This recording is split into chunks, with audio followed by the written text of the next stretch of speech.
What's up, y'all? I'm out here at the range again, as you can see back behind me, on what's turned out to be a super nice day to be winter, the middle of January. It's crazy, almost 70 degrees out here. If it weren't for the wind, it would be shorts weather out here. So I'm definitely making the most of it and getting some testing done out here. And this one right here should be a really interesting 45 ACP test. But y'all know the deal. We got the jelly contraption out here ready for duty with the chrono and 2 blocks of gel. Now I've done one test in these blocks and it was a 22 mag test. As you can see, I've done a pretty good job of keeping them to the back side. So we got all this room up front here to see what happens with this one. And once again, as you can see, as is standard lately, I'm using my heavy clothing barrier with the layer of denim, the layer of fleece, and then the 2 layers of the cotton t-shirt material. And what we're checking out here today, is I'm sure y'all can already see, is some more Underwood ammo. Now this was actually sent to me from Mike. Mike, I really appreciate you sending these to me. These are the 45 ACP plus P Extreme Defenders, 135 grain Extreme Defenders. I'm sure y'all are familiar with these by now. I've tested them and many other people have tested them. Some of y'all out there, I'm sure, use them.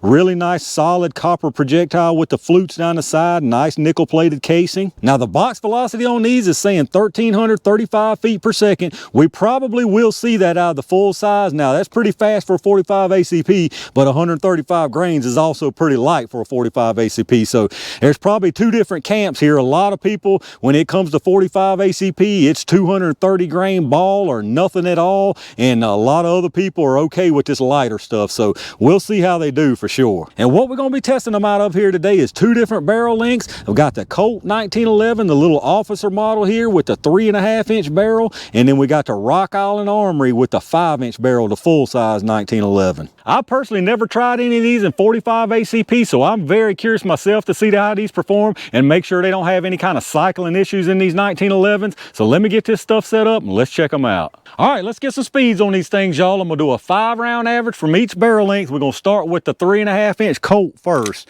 Remember on the box, they're claiming 1335, which, like I said, I'm sure that's from a full size, so we probably ain't gonna see that from this Colt for sure. Let's see what we do get. We got 1140, 1177, 1164, 1156, and 1174. So definitely not the 1335, but 3.5-inch barrel, not too terrible. Let's go check that average. All right, so our average from the 3.5-inch Colt is 1,162 feet per second. Let me reset it and let's check out the Rock Island. All right, here we go, y'all, with the 5-inch Rock Island. Again, we're looking for 1335 is what the box is saying, and we looking for it out of this 5-inch. Let's see what it gives us here. 1290, 1310, 1319, 1287, and was that 1303? I believe I got 5 on that one. Let's check that out. All right, so that time our 5-round average was 1301, so still a little bit short of that 1335, but I guess we'll let them slide on that. We'll let them blame the weather differences or something like that. So 1301 on the Rock Island, and if you remember on the 3.5-inch Colt, it was 1162, so you're talking about 139 feet per second faster from this Rock Island. That's a little over, what, that's a little over 10%, so I'd say that's a significant difference. So hopefully they'll still both do good in the gel, but let me get this reset, and y'all know what time it is. All right, y'all, it's what would John Browning think jelly time. We'll put 1 round from each barrel into the gel, starting with this 3.5-inch Colt. Let's see what these copper boys can do here. All right, that's exactly where I wanted to put it. Let me go check that out and see what we got.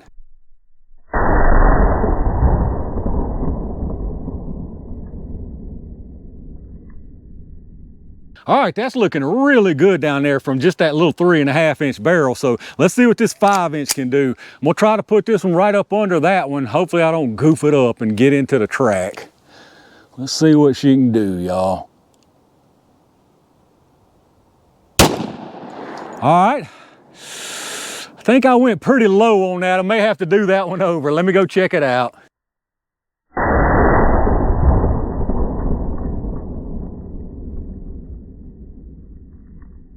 All right, I believe I was trying a little too hard to stay out of that track and went a little bit lower than I wanted. It stayed out of the bottom. It's not in the board, so it's probably a valid test, but I want to see and just make sure that it didn't have any kind of visual change as far as the disruption down there. So I'm going to try to split the difference here. Hopefully I don't make it worse than what we already got.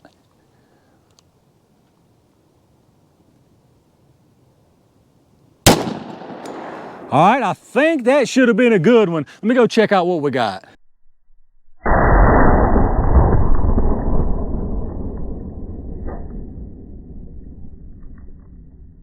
All right, y'all, let's check out what we got down here. That was where I wanted to put it the first time, but like I said, I was trying to be a little too skittish at staying out that top one. But as you can see, they all three look like some good performance to me. So on the very top up here, that was the first one out of the little 3.5 inch Colt. You can see comes in here, just fantastic wound disruption there. A lot of disruption all the way through. You can see it dragging some cloth with it. Didn't care nothing about that cloth. Went into the second block, looks like maybe about 1.5 inches or so, and this one right here is facing forward. Now the ones out of the 5-inch Rock Island, the one on the very bottom, that was the first one. Y'all can see it didn't get into the bottom at all, but it was really close, and I felt like that probably kept us from seeing as much of the disruption as we normally would have. Now that really doesn't mean a thing as far as actually what you're going to see performance wise out of these rounds, but it just makes a better visual if I can get the whole wound action going in there. So anyway, you can see that one comes in here, goes into the second block a little bit further than that first one, but not a whole lot, and it's actually facing backwards, so it tumbled somewhere along the line here. And then the second one from the Rock Island is right up above that one here. You know, as you can see, really nice wound channel, very, very nice disruption all the way through the wound channel into the second block, and almost exactly the same penetration as that first one there, and it's also sitting backwards. So it's kind of weird that both of the ones out of the 5-inch are sitting backwards when the 3.5 is sitting forwards. So as far as our penetration, this one out of 3.5 inch Colt went to exactly 18 inches. So 18 inches of penetration from a 3.5 inch 1911. That's fantastic if you ask me. And then the ones out of the 5-inch, the first one we took is sitting at 18.5 inches. And then the second one is again exactly 18 inches, so it's exactly the same as that one out of the 3.5. So in my opinion, very, very nice penetration on all three of these. Here's a little different angle and a closer look here. So that one there again, that's the 3.5 inch Colt. I mean, just tons of disruption from that 3.5 inch barrel with that Extreme Defender round. As you can see, into the second block, and there's your projectile there facing forward. And then again down here on the bottom, that's the 2 out of your 5-inch. So as you can see, again, really nice disruption all the way down into the second block. The first one, there it is sitting backwards, and the second one, there it is sitting backwards. So like I said, both of them out of the 5-inch Rock Island ended up backwards. All right, let's check out these projectiles, y'all. They all look exactly the same. Honestly, I can't even remember which one was which at this point, but they are all exactly the same. No deformation at all. No really even rounded corners much that I can tell. A lot of times you'll see the little sharp corners get rounded. They're a little tiny bit radiused maybe, but not much at all. Exactly the same. Like I say, no deformation at all. Obviously no expansion. You can see there, they're actually hollow most of the way through there. I didn't realize that. I've never run these 45 ACPs, but I guess for the size you have to make them hollow to keep them that weight, obviously. So as you can see, hollow there, all of them's got the nice flutes. All of them look, like I say, exactly the same. But I always like to measure them anyway and see what we got. So let's get some weights on them. 135 is what they started. This one here is 135.0. This one here, 135.0 on that one also. And then this one here is 135.0. Every one of them, all three of them, 135.0. So right on the money of what they're supposed to weigh. Now, obviously there's no expansion at all on these things, but I still like to get a couple of measurements on them out of curiosity. So the base diameter there, we're looking at 453 and 451. The total length of it is 624. And then if you're curious about this wall thickness where it's hollowed out here, you're looking at 107, 110, and 108. So you can do some math there if you want to figure out how much is gone out of the middle there. And there you have it, y'all, the 45 ACP plus P Underwood Extreme Defenders. I really didn't have any doubt that these things were going to perform well. These Underwood solid fluted rounds, like I've mentioned in probably my previous video testing some of these in 9mm, millimeter. It's almost looking like these are the foolproof way to go, especially if you're worried about clogging through cloth. These things just do not care about that cloth at all. Now, like I mentioned at the beginning, some people, especially 45 ACP type people or 1911 specifically, you ain't gonna talk them into carrying nothing like this. It's gonna be a 230 grain ball or nothing at all, and that's just the way it is. So personally, I think these gave us some pretty doggone good performance, especially out of that 3.5 inch barrel. I wouldn't have a problem at all carrying these if that's what was available. Now, I wouldn't purposely go out and get these over something I've already got, but if these were sitting there and I needed some loaded up, I wouldn't have any problem at all using these. All right, y'all, I'm gonna wrap it up right there for this test of another good 45 ACP round. I think it goes without saying that these things performed exactly like they were supposed to, regardless of the barrel length. They didn't care a thing about that cloth like we see with every single one of these Underwood, these solid fluted copper rounds like this. They don't care nothing about the cloth. That is one huge benefit of them. You also get basically the same thing every single time. So consistency is a big factor when it comes to ammo, and this stuff right here is definitely got it. Like I said though, you're gonna have a really hard time convincing some 45 ACP users to go with something like this over a good performing lead expanding round. But y'all let me know y'all's thoughts on it down in the comments. Is this something that some of y'all out there use? After seeing what you see here today, would you consider using this? Consider switching to something like this?